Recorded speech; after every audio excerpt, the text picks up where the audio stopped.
Jeta e Enver Hoxhës ishte një kompleks turpi kriminaliteti dhe perversitetesh. Është shembulli më tipik se si ndryshon një idhull, një mit i krijuar artificialisht në mendjet e njerëzve, një njeri me aureol, nga ai që ishte në fakt. Enveri ishte vërtet njeri i gojës dhe i kalemit, por ai ishte edhe një matrapaz i kulturës. Po të shfletojmë historinë e tij, zor se mund të gjejmë në të diçka njerëzore.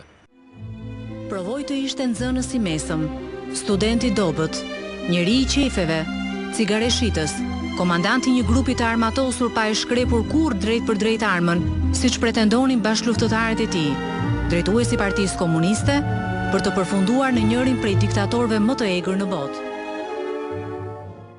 Ndaj dhe vitet 1927-1930, e gjejnë atë nxënës në liceun francez të Korçës.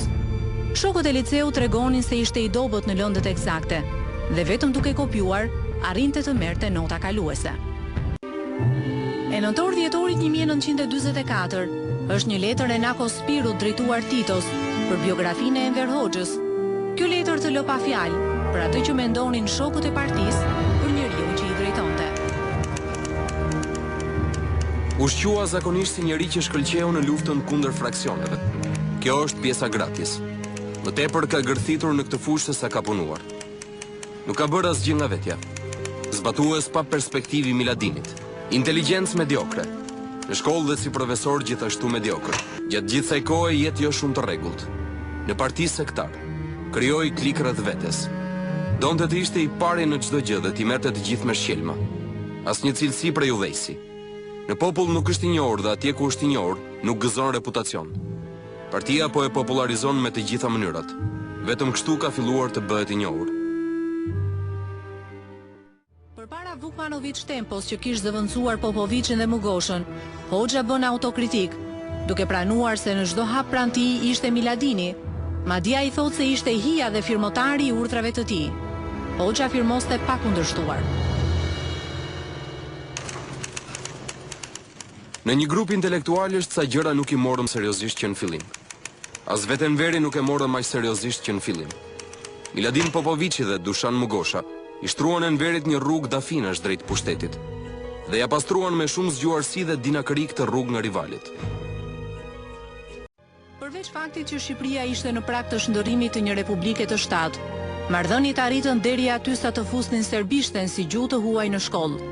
Këtë propagandë e bënte më së miri shoqëria kulturore Shqipëri-Jugosllavi, në të cilën bënin pjesë Ramiz Alia e Nexhmije Hoxha.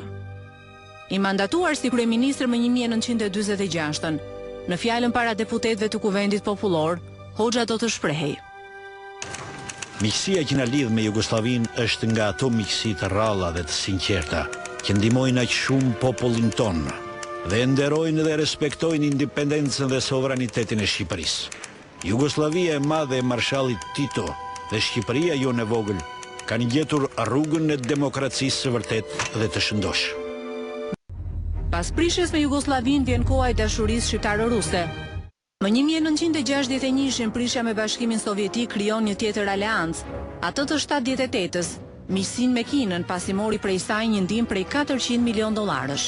Prishja me Kinën duke akuzuar si Bashkimin Sovjetik për social imperializëm, e la Shqipërinë kështjellën e fundit staliniste në botë, dhe parulla e famshme e mbështetjes në forcat tona zuri vend në perspektivën e errët shqiptare. Ishte pa pikë dyshimi një egocentrik, një njeri pa bindje të rrënjosura dhe një oportunist i vërtet. Një pelivan në ideologji dhe njeriu i kthesave të papritura dhe të pacipa në politikë. Enver Hoxha e donte pushtetin dhe këto kthesa politike jo vetëm i siguruan ekzistencën, por shërbyen edhe për të goditur e zhdukur të gjithë ata që nuk i kishte dashur gjatë jetës, si dhe rivalët në parti. Në praktikë Enver Hoxha ka qenë sidomos pas viteve 60, sa marksist-leninist po aq nacionalist. Dhe nacionalizmin ai e përdori si mjet për të ruajtur pushtetin personal.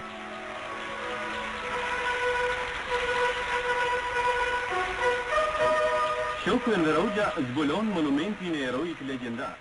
Dhe nacionalizmin ai e përdori si mjet për të ruajtur pushtetin personal. Vetëlidhja e legjës në 2 mars 1444 u bë guri themeltar i bashkimit të popullit ton në luftë kundër imperatorisë otomane. Dhe nacionalizmin ai e përdori si mjet për të ruajtur pushtetin personal. Në Qukat, shtigjet, grykat ku di luftonte Skënderbeu dhe komandantët e tij, luftuan si luan partizanët shqiptar duke shkruar faqe edhe më të lavdishme. Luftuan si luan partizanët shqiptar duke shkruar faqe edhe më të lavdishme. Libri i zi i komunizmit shqiptar numëron mbi 2000 vetë vrarë pa gjyq, 5037 burra dhe 450 gra të ekzekutuar për motive politike, rreth 20.000 të dënuar politik, 60.000 të internuar dhe qindra të arratisur për të shpëtuar këtij makthi. Brenda këtij burgu të madh me emrin Shqipëri, ishin ngritur 40 burgje dhe mbi 50 kampe për punë të detyruar. Sistemi shkatroi të gjitha kishat dhe xhamit e vendit, duke vrarë dhe burgosur me qindra klerik. E gjithë kjo skemë makabriteti kontrolloi nga sigurimi i shtetit. Hoxha ishte organizatori dhe themeluesi i kësaj strukture famkeqe, duke kopjuar thuajse pik për pik baban e tij shpirtëror Stalinin. Ai ishte Enveri aktor. Edhe pse kishte një pamje të hishme dhe elegante, kamuflonte dhe fshihte brenda një shpirt mizor. Kush e njohu nga afër, jetoi me trishtim dhe ndjeu më rëndshëm prezencën e këtij njeriu shumë të vështirë për t'u lexuar, sepse sytë e tij të bukur bënin të padukshme pamje të mistershme dhe kuadro të përgjakshme të jetës shqiptare.